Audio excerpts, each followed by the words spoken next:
आपका फिर से स्वागत है। इस ट्यूटोरियल के पहले भाग में मैंने आपको बताया कि यहाँ इस फॉर्म का उपयोग करके अपनी अपलोडेड फाइल की विशेष प्रॉपर्टीज को कैसे लें। अब मैं आपको बताऊंगा कि इस फाइल को अपलोड कैसे करें और यहाँ अपलोडेड फोल्डर में इसे कैसे स्थानांतरित करें, जो कि अभी खाली है। यदि आपको याद है, हम एक अस्थायी जगह का जिक्र कर रहे हैं जो कि हमारे वेब सर्वर पर संग्रहीत की जा रही है। इसका अभी अधिक उपयोग नहीं है। हमारे पास यहाँ हमारी सभी प्रॉपर्टीज हैं। अतः मैं लिखूंगा properties of the uploaded file, तो हम जानेंगे कि हम क्या कर रहे हैं। हमारे पास हमारी सभी विशेष प्रॉपर्टीज यहाँ हैं। मैंने उन सबको याद रखने में सरल वेरिएबल नाम दिए हैं, तो हमें इन सबको व्यक्तिगत रूप से कमेंट करने की आवश्यकता नहीं है। पहले कार्य यह हम करेंगे कि जांचने के लिए एक इफ स्टेटमेंट बनाएंगे यदि यहाँ कोई एरर्स हो। यहाँ यदि एरर कोड 0 से बड़ा है तो इसका मतलब है कि इसे एक एरर कोड द्वारा जारी किया गया है।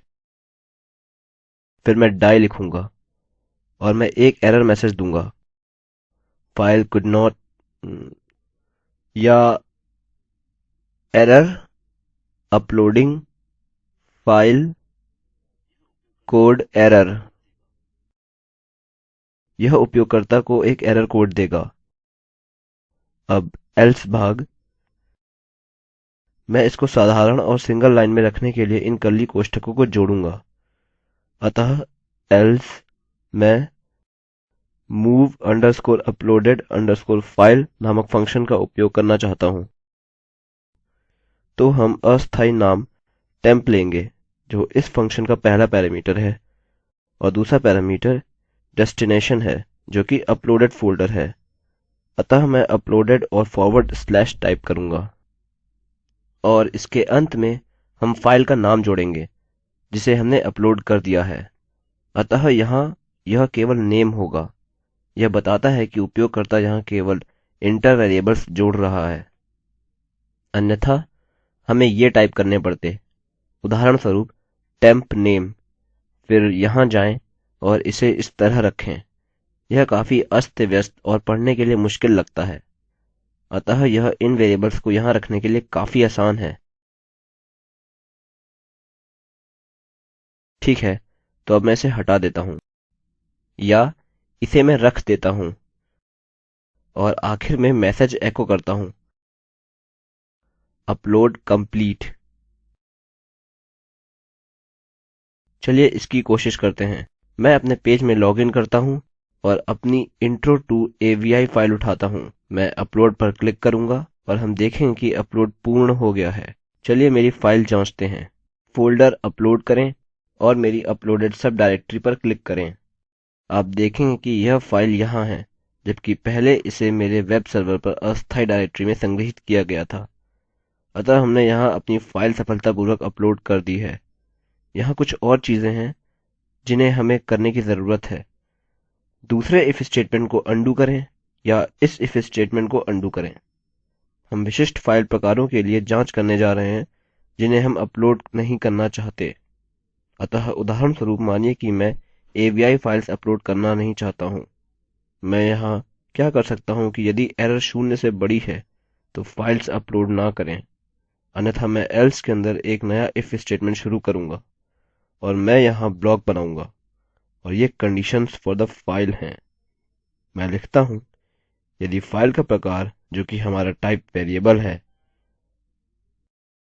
टाइप दो इक्वल टू चिन्ह इक्वल video.avi, जैसा कि आपने इसके पहले भाग में देखा। जैसे ही मैंने इसे एको किया यह video.avi के समान था, और फिर हम कह रहे हैं कि यदि यह video.avi के समान है तो फाइल को अपलोड करें।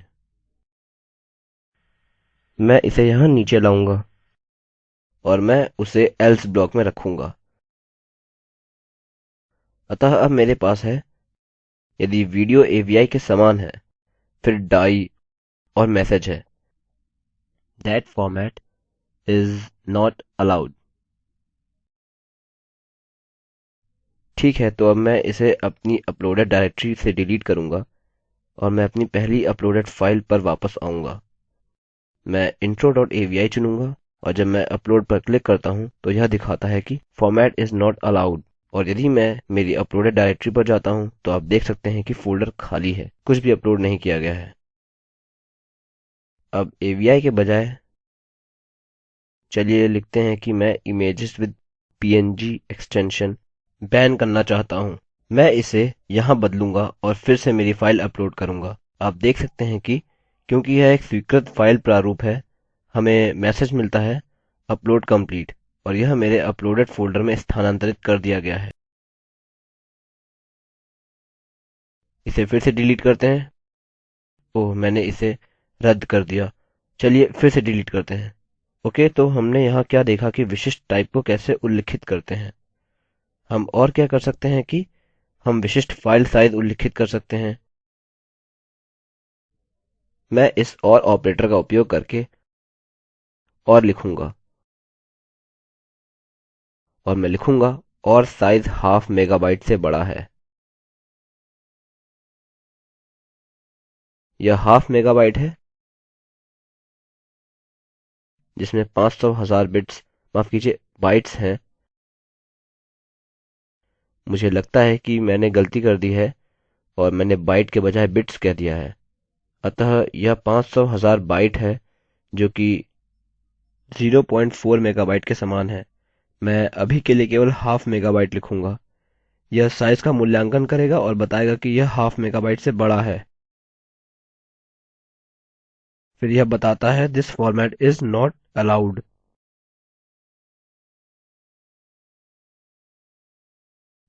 अतः मैं फॉर्मेट नॉट अलाउड और फाइल साइज टू बिग को अनुकूल बनाने के लिए इस मैसेज को बदलूंगा। अतः आप इनमें से प्रत्येक के लिए एक इफ स्टेटमेंट बना सकते हैं जो कि आपके टाइप का मूल्यांकन करने के लिए और आपके साइज का मूल्यांकन करने के लिए है। आपको इस कंडीशन को लेने की आवश्यकता है और इसे इफ अन्य स्टेटमेंट में रखें। तो मैं यहाँ वापस जाता हूँ और मैं मेरी फाइल फिर से चुनता हूँ केवल जानने के लिए कि यह वहाँ है। अपलोड पर क्लिक करें और यह कहेगा फॉर्मेट नॉट अलाउड। अब यदि आप अपने कोड पर वापस जाते हैं तो यह PNG प्रारूप में नहीं है, लेकिन यह साइज सीमा को बढ़ा रहा है। चलिए इसे 2 मिलियन में बदलते हैं जो 2 मेगाबाइट्स है। रिफ्रेश करें और सेंड करें। हम देख सकते हैं कि हमारा अपलोड पूर्ण हो गया है क्योंकि यह साइज में 1 ही मेगाबाइट है। यही सब मेरे पास अभी के लिए फाइल अपलोड पर है।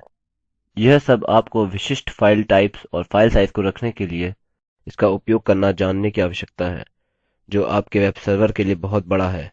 यदि आप अपने वेब सर्वर में बड़ी फाइल्स नहीं चाहते हैं तो इसे नियंत्रित करने का यह अच्छा तरीका है। जैसा कि आपने देखा, यह बनाने के लिए काफी आसान है। इसका अभ्यास करें और आप इसकी उपयोगिता से काफी प्रभावित होंगे।